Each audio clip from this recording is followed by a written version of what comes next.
सर्वेभ्यो नमो नमः। यूपीटीजीटी के अध्ययन क्रम में आज हम मेघदूत के ग्रंथ परिचय का अध्ययन करेंगे, जिसके लेखक हैं कालिदास। विधा है खंड काव्य और गीति काव्य। मतलब ये जो मेघदूत हैं वो खंडों में विभक्त है, पूर्व मेघ और उत्तर मेघ, तो इसीलिए इसे खंड काव्य कहा जाता है।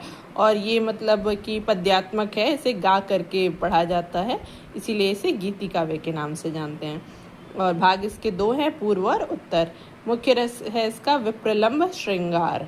और छंद, ये सारे ही इसके जो छंद हैं वो मंदाक्रांता में है। रीति है वैदर्भी, गुण है प्रसाद और माधुर्य। नायक है यक्ष, जिसका मतलब मेघदूत में नायक का जो नाम या जो उल्लेख आएगा वो यक्ष के रूप में ही आएगा।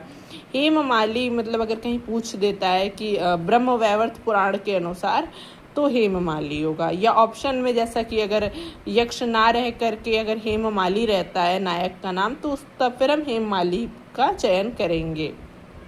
कथानक या मुख्य विषय कह दे तो ये ब्रह्मवैवर्त पुराण से ये सारी चीज़ें, ये कथानक उठाया गया है। और अगर उस हिसाब से देखें तो जो नायक की प्रकृति है वो धीर ललित कोटि का नायक है।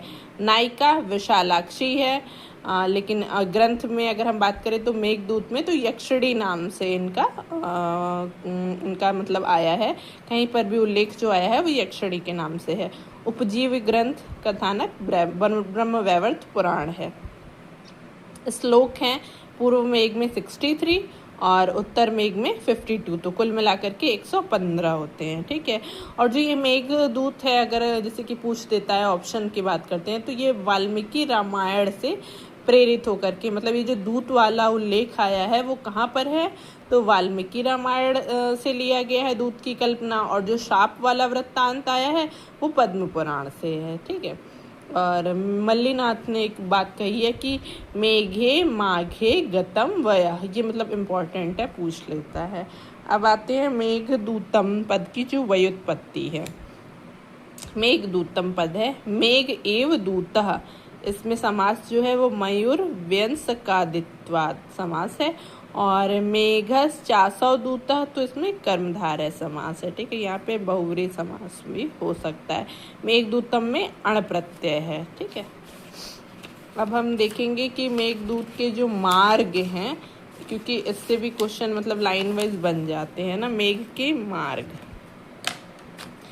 तो मेघ मार्ग में सबसे पहले हम मतलब ये पूरा क्रम वाइज मार्ग में मतलब कौन सा पर्वत आता है, कौन सा देश आता है, नदी कौन सी आती है, इन सभी चीज़ों का उल्लेख करेंगे। ठीक है, अध्ययन करेंगे।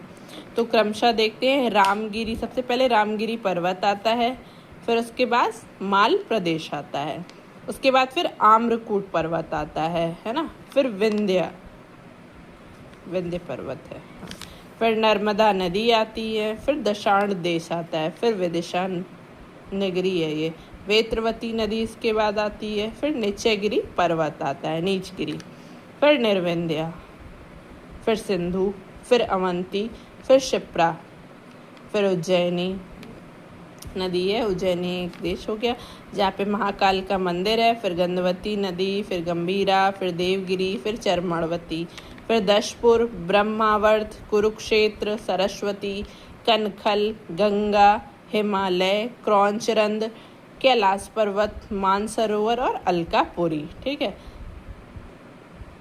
अब यहाँ पर आते हैं कि जो पर्वत जो सबसे पहले आते हैं, रामगिरी से आम्रकूट पे जाता है, आम्रकूट से विंध्य, विंध्य से नीचगिरी, नीचगिरी से देवगिरी, देवगिरी से हिमालय, हिमालय से क्रौंच पर्वत पर और कैलाश पर। ठीक है।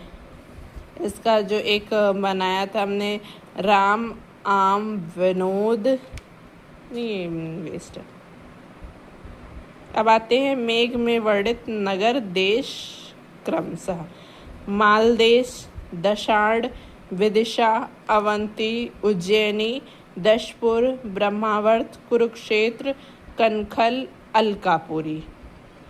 और मेघ में वर्णित जो नदियाँ क्रमशः आई हैं वो है नर्मदा, वेत्रवती, निर्विंध्या, सिंधु, शिप्रा, गंधवती, गंभीरा, चरमणवती, सरस्वती और गंगा जी।